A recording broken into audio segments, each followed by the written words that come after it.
আপনি কি জানেন, আপনি যখন এই ভিডিওটি দেখছেন ঠিক এই মুহূর্তেও মহাদেব হয়তো আপনাকে কোনো বিশেষ সংকেত দিচ্ছেন। আমরা প্রতিদিন হাজার হাজার ঘটনার সম্মুখীন হই, কিন্তু তার আড়ালে লুকিয়ে থাকা মহাকালের ইশারা কি আমরা বুঝতে পারি? হয়তো আপনার জীবনের চরম কষ্টের দিনগুলো শেষ হতে চলেছে, হয়তো বড় কোনো পরিবর্তন আপনার দরজায় কড়া নাড়ছে। শাস্ত্র বলছে, মহাদেব যখন কোনো ভক্তের ওপর অত্যন্ত প্রসন্ন হন, তখন তিনি সরাসরি সামনে আসেন না, বরং তিনি প্রকৃতি এবং পরিস্থিতির মাধ্যমে এমন কিছু সংকেত পাঠান যা সাধারণ মানুষের চোখে পড়ে না। আজ এই ভিডিওতে আমি আপনাদের এমন 7টি রহস্যময় সংকেতের কথা বলবো। আপনি কি প্রস্তুত সেই সংকেতগুলো চিনে নিতে? প্রথম সংকেত, ব্রহ্ম মুহূর্ত ও আধ্যাত্মিক জাগরণ। আমাদের তালিকার প্রথম সংকেতটি অত্যন্ত সূক্ষ্ম।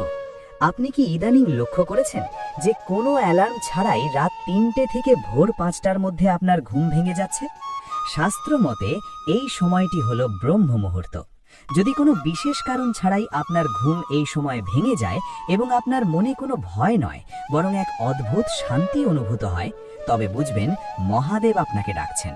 এটি কেবল প্রকৃতির কোনো সাধারণ নিয়ম নয়। মহাদেব চান আপনি সেই নিস্তব্ধ সময়ে তার সাথে যুক্ত হন। যদি আপনার ঘুম ভেঙে যাওয়ার পর আপনার মনে ওম নমঃ শিবায় মন্ত্রটি আপনা আপনি গুনগুন করে ওঠে, তবে এটি নিশ্চিত সংকেত যে মহাদেব আপনার ওপর তার আশীর্বাদ বর্ষণ করতে শুরু করেছেন। দ্বিতীয় সংকেত, স্বপ্নের মাধ্যমে ইশারা। স্বপ্ন কেবল মস্তিষ্কের কল্পনা নয়, অনেক সময় এটি পরলোকের বার্তা। মহাদেব যদি আপনার উপর খুশি হন, তবে আপনি স্বপ্নে এমন কিছু দেখবেন যা সাধারণ নয়। আপনি কি স্বপ্নে কখনো পাহাড়ে ঘেরা কোনো মন্দির দেখেছেন, বা কোনো উজ্জ্বল আলো যা আপনাকে শান্তি দিচ্ছে?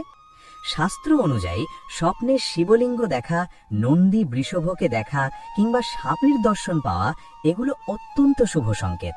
বিশেষ করে যদি আপনি স্বপ্নে দেখেন যে আপনি কোনো জলাশয়ের সামনে দাঁড়িয়ে আছেন আর চারপাশটা পবিত্র সাদা আলোয় ভরে আছে, তবে বুঝবেন আপনার জীবনের সমস্ত পাপ ধুয়ে মুছে যেতে চলেছে। মহাদেব আপনাকে নতুন পথে চালিত করার প্রস্তুতি নিচ্ছেন। 3 নম্বর সংকেত, হঠাৎ পরিবর্তিত দৃষ্টিভঙ্গি ও বৈরাগ্য। 3 নম্বর সংকেতটি আপনার অন্তরের পরিবর্তনের সাথে যুক্ত। মহাদেব হলেন বৈরাগ্যের দেবতা। যখন তিনি কারোর উপর প্রসন্ন হন, তখন সেই ব্যক্তির বস্তুগত মোহের প্রতি অনীহা তৈরি হয়। আপনি কি ইদানিং অনুভব করছেন যে বিষয়গুলো নিয়ে আপনি আগে খুব চিন্তিত ছিলেন, এখন সেগুলো আপনাকে আর তেমন ভাবাচ্ছে না? আপনার কি হঠাৎ ভিড়ভাট্টা এড়িয়ে নিরিবিলিতে থাকতে ইচ্ছে করছে? আপনার মধ্যে কি অন্যের প্রতি ক্ষমা করার প্রবণতা বেড়ে গেছে?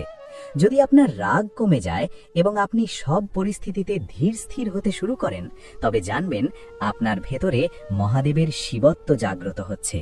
এটি সবথেকে বড় আশীর্বাদ, কারণ শান্ত মনের অধিকারীকেই মহাদেব সবথেকে বেশি ভালোবাসেন। চতুর্থ সংকেত, পশু পাখি ও প্রকৃতির অকাল আগমন। মহাদেব হলেন পশুপতি, প্রকৃতি তার বশ। তাই চতুর্থ সংকেতটি আসে প্রকৃতির মাধ্যমে। আপনি যখন ঘর থেকে বেরোচ্ছেন, তখন কি হঠাৎ আপনার সামনে কোনো সাদা গরু বা ষাঁড় এসে পড়ছে? অথবা ঘরের জানালায় কি এমন কোনো পাখি এসে ডাকছে যা আগে কখনো আসেনি? বিশেষ করে যদি আপনি কোনো গুরুত্বপূর্ণ কাজে যাওয়ার সময় কোনো ষাঁড়কে রাস্তা পরিষ্কার করে দিতে দেখেন, তবে বুঝবেন মহাদেব আপনার যাত্রার বাধা সরিয়ে দিচ্ছেন। এছাড়া শিবের প্রিয় বেলপাতা বা আকন্দ ফুল যদি আপনি হঠাৎ কোথাও পড়ে থাকতে দেখেন বা কেউ আপনাকে উপহার দেয়, তবে একে সাধারণ কাকতালীয় ঘটনা ভাববেন না। এটি স্বয়ং ভোলেনাথের আশীর্বাদ আপনার হাতে এসে পৌঁছানো। 5 নম্বর সংকেত, চারপাশের মানুষের আচরণে পরিবর্তন। মহাদেব যখন কারোর উপর প্রসন্ন হন, তখন তার চারপাশের জগৎ বদলে যেতে শুরু করে। আপনি লক্ষ্য করবেন আপনার দীর্ঘদিনের শত্রুরাও আপনার প্রতি নরম হয়ে যাচ্ছে। যেসব গাছ আপনার আটকে ছিল, কোনো অপরিচিত ব্যক্তি হয়তো হঠাৎ এসে আপনাকে সাহায্য করে সেই পথ খুলে দিচ্ছে। শাস্ত্র বলে মহাদেব অনেক সময় সাধারণ মানুষের ছদ্মবেশে বা অন্যের মাধ্যমে আপনাকে সাহায্য পাঠান। যদি আপনি দেখেন যে কোনো কঠিন পরিস্থিতিতে আপনার কাছে এমন সাহায্য আসছে যা আপনি কল্পনাও করেননি, তবে বুঝবেন আপনার অদৃশ্য ঢাল হয়ে স্বয়ং মহাদেব দাঁড়িয়ে আছেন।